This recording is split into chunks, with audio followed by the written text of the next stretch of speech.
It may seem like hyperbole to compare what is happening now to what happened in Europe during World War II. It's different, of course. We aren't being bombed, for example, but the threat to us all and the world in which we live is now just as great as it was in 1939 and the 1940s. In some ways, the threat is greater. Then we just had to beat a small bunch of deranged psychopaths. And we had the support and leadership of our governments. We had Winston Churchill. Today, in a bizarre turn, our enemies are our own governments. We're being manipulated, threatened and punished by dictators. We're living in totalitarian states. We have no democracy and very little freedom of speech. We're fighting people who want to turn us into slaves. The plans of the United Nations and the World Economic Forum are worse than anything thought up by Hitler or Stalin. We're oppressed by individuals who are just as evil as any of those who slaughtered the innocent across Europe, laying the foundations for the development of the European Union. The EU, conceived by Nazis, built by Nazis, and now loved by Nazis, became the first step towards a world government, the first fascist superstate. It was quickly absorbed by the United Nations into the Agenda 21 plans. Today, the enemy doesn't wear jackboots or do the goose step, and this time we've elected and financed our own enemy. Our political leaders are the enemy. We're paying for our own oppressors. In New Zealand, concentration camps have been set up for the tiny number of people who've tested positive. They don't call them that, of course. I think they're holiday camps in Newspeak, or quarantine camps, maybe. We all have a number of choices, of course. The easy option is always to join the oppressors, to become collaborators, and that's what millions have done. They accept the lies about COVID-19 because they can't believe that their own political leaders would lie so much. They socially distance, they wear the masks, they put themselves under house arrest when ordered to do so. Some have probably even managed to convince themselves that the lies must be true. How could anyone lie so much? How could anyone be so totally incompetent as they say that nice Professor Ferguson is? And doesn't the BBC say that smiling Mr. Gates does a great deal for charity? Some people just keep quiet. They say and do nothing for fear of the consequences. They hope that the evil will pass, or that someone else will speak up and change things for them. And then there's us. There are always some difficult buggers who refuse to lie down and accept unjust and absurd laws. It happened in World War II. The resistance movement in France, for example, played a major part in defeating the Nazis. And today the resistance movement is all we've got. It's us. We're the resistance movement, and we're also missionaries to the truth deniers. And we're in a war. You know how if you bend a paperclip, you can never get it back to the way it was? Well, that's our political system. It's bent and it can't be mended. I've long distrusted the party system, and it's now clearer than ever that it doesn't work. Our political system, our administration, our local government, our healthcare systems, they're all rotten to the core, destroyed by unbridled ambition, greed, and the dead hand of the brainwashed, indoctrinated handmaidens of common purpose. We are watching firsthand as the few hundred pseudoscientists and crooks who run the climate change fraud are leading an assault on God, nature, and mankind. Nothing is as it used to be, nor as it seems to be. Everything is controlled from afar by people we can't see and over whom we have no control. In the United States and Europe, everything is controlled by lobbyists, tens of thousands of them spending billions a year, and ensuring that the principles of Agenda 21, if we can call them principles, are introduced, adhered to, and thoroughly exploited by the rich and the mega-rich, cruising the world's seas in huge, self-contained super yachts. Everywhere I look, there is deceit and manipulation. Nothing is what it appears to be. So, for example, it seems to me as though every position the World Health Organization has taken, based on the available scientific research, has been reversed. A couple of months ago, the World Health Organization thought that wearing masks was pointless and unnecessary. The available evidence said they were right. And then suddenly, without the evidence changing, the World Health Organization changed its minds and masks became mandatory. The only difference? Could it be that Bill Gates had become a major shareholder in the World Health Organization? The WHO? That's the pro-vax organisation, not the rock band, by the way, though the rock band would probably give better health advice. On the 28th of May 2020, Dr. Fauci, the American coronavirus supremo, announced that masks were little more than symbolic. They were derided as virtue signalling. And then, suddenly, there's Dr. Fauci standing next to President Trump and wearing a mask. In the UK, the government's medical advisors had dismissed masks as unnecessary. And then suddenly, for no apparent reason, the government changed its tiny collective mind, and anyone not wearing a mask suddenly became liable to a fine of up to £3,200. The odd figure, incidentally, came from a bizarre and unprecedented system whereby non-mask wearers would be fined £100 for an initial offence, with the fine doubling for each subsequent occasion. Incidentally, what's going to happen to the millions of dumped single-use masks? And how many people know that if you wash a cloth mask, it becomes more useless every time you wash it? And if you don't wash it, you're putting a cloth containing bacteria, fungi and viruses next to your mouth every time you put it on. Legionnaires is a real and lethal risk. What will happen when vaccines come in? Will those who refuse vaccination be forced to continue to wear a mask as a sign of shame? Perhaps they'll issue masks containing yellow stars just to make the point. And why do so many people wear masks in the street when they don't have to? Just about all the pictures I saw recently of teenagers campaigning for better exam results showed them wearing masks when they didn't have to. Why? Were they stupid, or were the photos staged? Mask enthusiasts often say that masks must be fine because surgeons wear them. This simply displays their ignorance. Not all surgeons do wear masks because studies have shown that wearing them doesn't reduce infection. Moreover, surgeons usually work in air-conditioned, cooled operating theatres. They do their work standing or sitting, and they usually wear masks for relatively short periods of time. Terrorism, let me remind you, is, according to my definition, politics by intimidation, without any moral restrictions. And we're being terrorised by our own governments.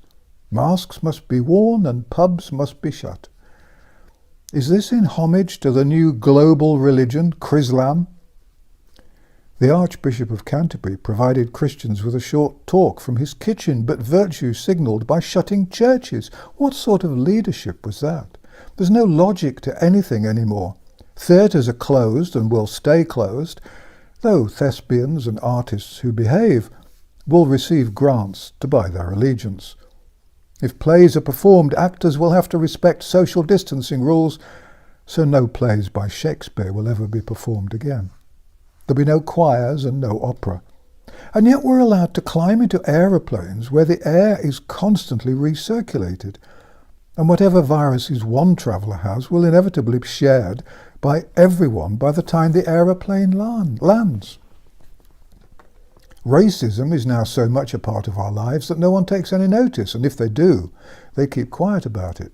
Biden, the Democratic presidential candidate in the United States, who at one point said, by the way, that 120 million Americans had been killed by COVID-19, announced that he would pick as his vice president a woman of colour.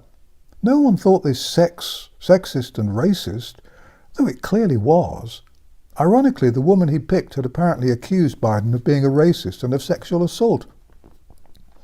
Says a good deal to me about opportunistic politicians that the two have, nevertheless, buried any principles they might have had and agreed to work with each other. Incidentally, Biden has supported just about every war America has started for 30 years. Politicians and advisors are now talking about our needing to wear masks and maintaining social distancing indefinitely. That's the sort of indefinitely which means forever, by the way. The collaborators, who are merrily wearing their fashion masks in the open air in countries where it is not a legal necessity to wear them in the open air, are going to kill humanity. I wonder how many people know that the phrase, "if you're not with us, you're against us originated with Jesus Christ and not with George W. Bush. The mass of people have unwittingly joined a conspiracy against themselves. Never before have ordinary people been so cowed, so curiously deferential. Children are frightened because they don't know any better, but the adults who believe the crap they're being fed annoy me enormously. How can anyone who have got to adulthood without wanting to question the blatant lies we're currently being fed? The lies are grotesque, inexplicable, and indefensible. Those of you with a mischievous sense of humour might be amused by two of my early videos. One was called New Law, Everyone Must Now Hop and Wear Galoshes, and the other one was Everything You're Allowed to Know But I Can't Tell You What About. Inspired by appalling policewoman Dick, who encouraged public shaming, the collaborators happily joined their masters in demonising, monstering and abusing those who are too ill to wear a mask or brave enough to think for themselves. I still think the Dick woman should be arrested and charged with something. Inciting harassment, perhaps? If that isn't an offence, it should be. Millions who've never taken any interest in protecting themselves from heart disease or cancer now seem so desperately afraid of COVID-19, officially as harmless as the flu, let us not forget, that they've happily abandoned their freedom and their rights. Sweden proved that the lockdowns and the masks and the social distancing were all unnecessary, but those are facts, and facts are no longer popular. Millions of Britons have enjoyed a summer free of work on furlough paid by taxpayers. They've been enjoying themselves on their country's beaches, though I hope they observe the ruling that they should remain 6 foot 6 inches away from the lifeguards. So presumably any rescuing had to be done at an approved distance. I wonder if all those people will feel quite so jolly when they prepare to go back to work and discover that their jobs have gone. The United Nations recently estimated that half of the world's jobs will disappear because of the lockdowns. People who find themselves unemployed this autumn will probably never work again, ever. I wonder whether people will be angry when they realise just how much damage is going to affect their lives. Economists and commentators say the recovery will be quick. It won't be. This isn't a temporary inconvenience. The coronavirus fraud is going to lead to permanent changes in every aspect of our society, from jobs to healthcare and from pensions to education. And those changes are being made cold-bloodedly and deliberately and globally. Millions of people are going to die in the next year because their illnesses weren't treated because of the lockdowns. Healthcare is going to change dramatically, but not for the better.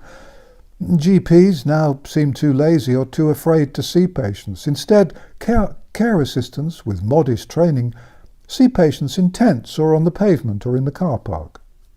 You can have a tattoo, which involves a stranger piercing your skin with a needle, but if you do agree to a vaccination, it'll be done on the pavement because it's too dangerous to do it in the GP's surgery. Assessing patients on the pavement is apparently happening in America too.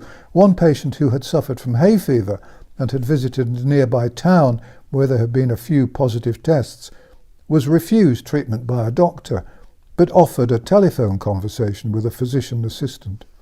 Some doctors are, it seems, too lazy to offer even telephone consultations. It must be a relief to them that the golf courses are now open. You can go into a pub, but you can't go into an AA meeting because that would be too dangerous. Education will soon be done exclusively on the internet, using the excuse that it's too dangerous for children to go to school and sit together in classrooms. No one in government seems to care a damn about the evidence that letting children go to school is probably safer than keeping them at home, as long as you forget about the unnecessary social distancing and the mask-wearing nonsense. Surely even the most unimaginative must soon be able to discern patterns with a purpose. It isn't difficult to see that this is all part of a global plan, Agenda 21 to give it its name. Most of the people who've died of COVID-19 have been over 80 with at least 2 or 3 other serious health problems, and many lived in care homes where they were murdered. If old people had been murdered in care homes in one country, then that might have been a result of incompetence, but when exactly the same mistake is made in just about every country in the world, then it becomes clear that the deaths are a result of official policy. It's now allegedly routine to put "do not resuscitate" notices on everyone over the age of 60. In Scotland, it's rumoured that the cut-off age is 45. No one's denying it. And DNR notices are routinely put on all those with mental illness or physical disabilities, whatever their age. That is the default position. The elderly and the frail and the disabled must be eliminated. It's part of the Agenda 21 plan, the move towards a community-based world where the individual must be subservient to the needs of the greater good. Nothing will ever be the same again. Savers and investors face a dark and dismal future. One bank with which I have an account recently told me that my balance earns interest at a rate of 0.00001%, and I consider myself lucky that the interest hasn't yet gone negative. None of this is accidental. It's all deliberate. I'm told that there are still thousands of people who get their news from the BBC. How can this be? If the BBC ever published an honest fact, then the whole bent organisation would go into meltdown and have to issue an immediate retraction and apology. We are terribly sorry about the fact that we broadcast a fact the other day. It was a mistake and won't happen again. Sadly, the BBC isn't the only untrustworthy news organisation. It's for some time now been the case that magazines, newspapers and broadcasters have been beholden to advertisers. This wasn't always the case. I can remember when editors would fly into a rage if an advertiser or advertising director tried to influence a publication's editorial content or policy. But as circulations fell, the balance of power moved from readers to advertisers, and for some time now, publications have done little but publish press releases.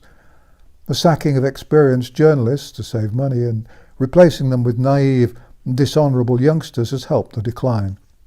Today, mainstream media are supine. They promote the governmental hysteria, apparently without embarrassment. They use the word pandemic as though it were an accurate appraisal of the situation. Occasionally, however, there are some bright spots of hope, and I think the pressure from the resistance movement may be having an effect. The usually rather untrustworthy, in my opinion, Times newspaper in London recently ran a headline which read, "Flu and pneumonia killed 5 times more than COVID last month." Very true, but nice to see it in print.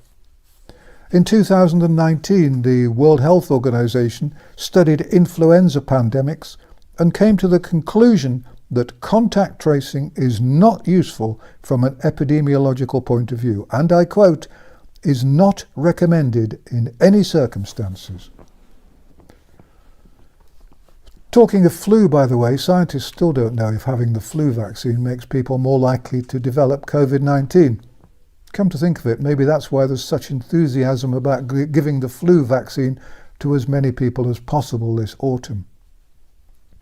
Despite this, governments around the world, most of which were claiming to take their lead from the Bill Gates-funded organisation, introduced track and trace systems, largely using a system devised by Google and Apple. The Google and Apple nonsense was pumped into 3 billion mobile phones and was apparently designed to record and store all contacts, not just those medically relevant. A German IT expert described tracking apps as a Trojan horse, and I think we all know what he meant. And I'll just remind you that the World Health Organization has condemned contact tracing as not recommended in any circumstances. Never before has science been dismissed with such a cavalier attitude. It's clear that our mobile phones are due to play an ever-increasing part in our lives. In 2011, just 3.5% of payments in China were made with mobile phones. Today, 85% of payments are made with mobile phones. And it's a very small step from a mobile phone which runs your life to a far more convenient chip placed under the skin in your arm. It's hardly surprising that the boss of Microsoft has boasted that we've seen 2 years' worth of digital transformation in 2 months. Bill Gates, incidentally, has been funding the development of micro-implants to give multiple doses of a vaccine or drug over an extended period. Using a temperature gun commonplace now, is about as useful as asking someone their astrological sign and then isolating all those born under the fishes or the scales. Temperature guns are seen everywhere.